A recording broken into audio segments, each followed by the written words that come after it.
অনুমান করে কথা বললে কি হয়? আজকে থেকে অনুমান করে আন্দাজে কোনো কথা বলবো আমরা? অনেকে আছে দেখবেন জানলা একটা খোলা থাকলে উকি মারে, দুইজন ওদিকে কি যেন বলতেছে, উনি আড়ি পেতে কথা শুনে।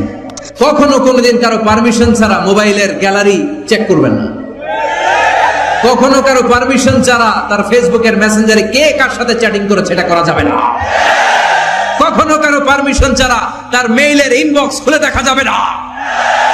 কখনো কারো পারমিশন ছাড়া কারো ব্যক্তিগত চিঠি পড়া যাবে না। দিস ইজ ইসলাম, এটাই ইসলাম।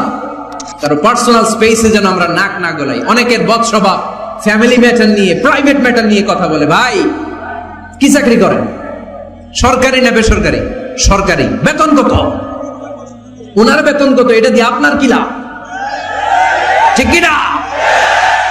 এখন হালাল পন্থায় গীবত চলে আমাদের দেশে। কিভাবে জানেন? কথা শুরু করে এইভাবে, কথা বললে তো গীবত হয়ে যায়, বললে তো গীবত হয়ে যায়, তারপরেও বলি একটু, আছে না নাই? চায়ের দোকানে বসে এর কথা ওর কানে, ওর কথা ওর কানে বইলা সমাজ একটা গিরিঙ্গি লাগায়, আছে না নাই? অবিশ্বাসীরা খবরদার, অনুমান আন্দাজ নির্ভর কোনো কথা বলবে না। যেটা বলবে নিশ্চিত হয়ে বলবে। কার কথা? অনুমান নির্ভর কোনো কথা, আন্দাজ নির্ভর কোনো কথা কোনো মুমিন বলতে পারে? আমার কথা বোঝা যায়? হ্যাঁ, ইজতানিবু কাসীরাম মিনাজ যান, আন্দাজ অনুমান নির্ভর কথা মুমিন কখনো বলতে পারে? এজন্য আল্লাহর হাবিব বললেন, ইয়াকুম ওয়ায-যান ফাইন্নায যান্না কাযাবুল হাদিস। খবরদার, তোমাদের উচিত আন্দাজ অনুমান নির্ভর কথা থেকে বেঁচে থাকা, কেননা অনুমান করে কথা বললে পাপ হয়। অনুমান করে কথা বললে কি হয়? আজকে থেকে অনুমান করে আন্দাজে কোনো কথা বলবো আমরা? বলবো না। ধারণা করে কিছু বলবো না। আর ধারণা করলেও ভালো ধারণা করব। কি ধারণা? রাস্তা দুইটা, একটা পজিটিভ আর একটা নেগেটিভ। মুমিন পজিটিভ ধারণা করে, মুমিন কখনো নেগেটিভ ধারণা করে না। তাহলে কোন দিকে যাব? পজিটিভ না নেগেটিভ? আওয়াজ করে, পজিটিভ না নেগেটিভ? যারা মুনাফিক এরা ইয়াত্তাবিউনা ইল্লা যান ওয়া ইন্না যান্না লা ইউগনি মিনাল হাক্কি শাইআ। যারা মুনাফিক এরা আন্দাজ অনুমান নির্ভর মানুষের ব্যাপারে কথা বলে। আর আন্দাজ অনুমান কখনো সত্যের বিকল্প হতে পারে না। আন্দাজ অনুমান কখনো সত্যের বিকল্প হতে পারে? এজন্য দৃষ্টিভঙ্গি বদলান, জীবনকে বদলায় দিবে কে? আমরা কখনো কোনো নেগেটিভ কথা বলবো না, অলওয়েজ পজিটিভ। অলওয়েজ কি? এই যে আমার হাতে কি দেখা যায়? পানির বোতল, তাই না? এখানে অর্ধেক পানি ভরাস। কাউকে যদি প্রশ্ন করি, ভাই কি দেখতে পাচ্ছেন? একদল বলবে এখানে অর্ধেক বোতল খালি দেখা যায়। উত্তরটা সঠিক, আসলে বোতলের অর্ধেক খালি। আবার এদিকে আরেকজনকে বললাম, ভাই এখানে কি দেখা যায়? বলবে হুজুর বোতলের অর্ধেক পানি ভরা। এটাও সঠিক উত্তর। প্রথমটা ছিল নেগেটিভ উত্তর, দ্বিতীয়টা পজিটিভ উত্তর। ঠিক কিনা? যারা সবসময় নেগেটিভ চিন্তা করে এরা খালি জায়গাটা দেখছে যে পানি নাই, আর যারা সবসময় পজিটিভ চিন্তা করে এরা পানি যে ভর্তি অর্ধেক ওইটা দেখছে। আমরা নেগেটিভের দিকে যাব না। মুসলমান থাকবে সব সময় always positive. Come back positive, not go back negative. চিল্লায় বলতে হবে, ঠিক কিনা? কখনো আন্দাজ অনুমান নির্ভর আমরা কিছু বলবো না। আল্লাহ বললেন, খবরদার, ওয়ালা তাজাসসু, গোয়েন্দাগিরি করো না।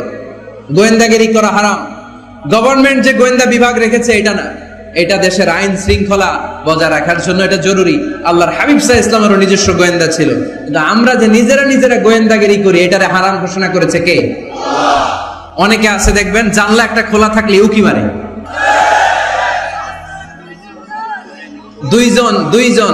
দুইজন ওদিকে কি যেন বলতেছে, উনি আড়ি পেতে কথা শুনে, আছে না নাই? ছিদ্র একটা থাকলে উকি মারে, আছে না নাই? খবরদার, ওয়ালা তাজাসসু, গোয়েন্দাগিরি করো না। কখনো কোনোদিন কারো পারমিশন ছাড়া মোবাইলের গ্যালারি চেক করবেন না। কখনো কারো পারমিশন ছাড়া তার ফেসবুকের মেসেঞ্জারে কে কার সাথে চ্যাটিং করেছে এটা করা যাবে না। কখনো কারো পারমিশন ছাড়া তার মেইলের ইনবক্স খুলে দেখা যাবে না। কখনো কারো পারমিশন ছাড়া কারো ব্যক্তিগত চিঠি পড়া যাবে না। দিস ইজ ইসলাম, এটাই ইসলাম। আমরা ইসলামকে শুধু নামাজ আর রোজা আর জিকির আর এই দাড়ির মধ্যে সীমাবদ্ধ করেছি। প্রত্যেকের একটা প্রাইভেসি আছে না নাই? Everyone has privacy and no one should interfere in his privacy or in her privacy. প্রত্যেকের একটা প্রাইভেসি আছে না নাই? মানুষ ছোট হলেও তার একটা সম্মান আছে না নাই? এজন্য ছোট্ট বাচ্চাদেরকে কখনো প্যান্ট খুলতে বলবেন না। অনেকে বলে আরে ছোট মানুষ খোল খোল, আরে তুই খোল, এই খোল খোল খোল, তো আছে না নাই? ওরও প্রেস্টিজ আছে, ওরও সম্মান আছে। খবরদার, everyone has a personal space and no one should interfere someone's personal space. কারো পার্সোনাল স্পেসে যেন আমরা নাক না গলাই। অনেকের বদ স্বভাব ফ্যামিলি ম্যাটার নিয়ে, প্রাইভেট ম্যাটার নিয়ে কথা বলে। ভাই কি চাকরি করেন? সরকারি না বেসরকারি? সরকারি। বেতন কত? ওনার বেতন কত? এটা দিয়ে আপনার কি লাভ? ঠিক কি না? মানুষ এটা দেখলি ভাই বয়স কত, ভাই বেতন কত, ফার্স্ট ইমপ্রেশনে, ফার্স্ট যখন আপনি কারোর সাথে দেখা করবেন বেতন কত, বয়স কত, এগুলো জিজ্ঞেস করা যাবে? কেউ যখন কারো ঘনিষ্ঠ হয়, বন্ধুতে রূপান্তরিত হয়, তখন এই কথাগুলো। যে শুরুতেই প্রাইভেট ম্যাটার নিয়ে, পার্সোনাল ম্যাটার নিয়ে খোঁচাখুচি করা যাবে। ওয়ালা তাজাসসু, গোয়েন্দাগিরি করো না। গোয়েন্দাগিরি করাকে হারাম ঘোষণা করেছে কে? ওয়ালা ইয়াগতাব বা'দুকুম বা'দা আইয়ুহিব্বু আহাদুকুম আইয়াকুলা লাহমা আখিহি মাইতান ফাকারিহতুম। খবরদার, কেউ কারো গীবত করো না। কি করো না? একে অপরের গীবত করো না। ব্যাকবাইটিং। চায়ের দোকানে বসে এর কথা ওর কানে, ওর কথা ওর কানে বইলা সমাজ একটা গিরিঙ্গি লাগায়, আছে না নাই? আল্লাহর হাবিব বললেন, আতাদরুনা মাল গীবা, গীবত কারে বলে জানো নাকি? সাহাবীরা বললেন, আল্লাহু ওয়া রাসূলুহু আ'লামু, আল্লাহ আল্লাহর রাসূল ভালো জানেন।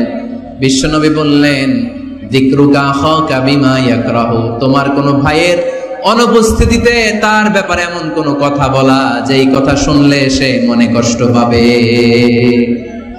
গীবত কারে বলে বুঝছেন?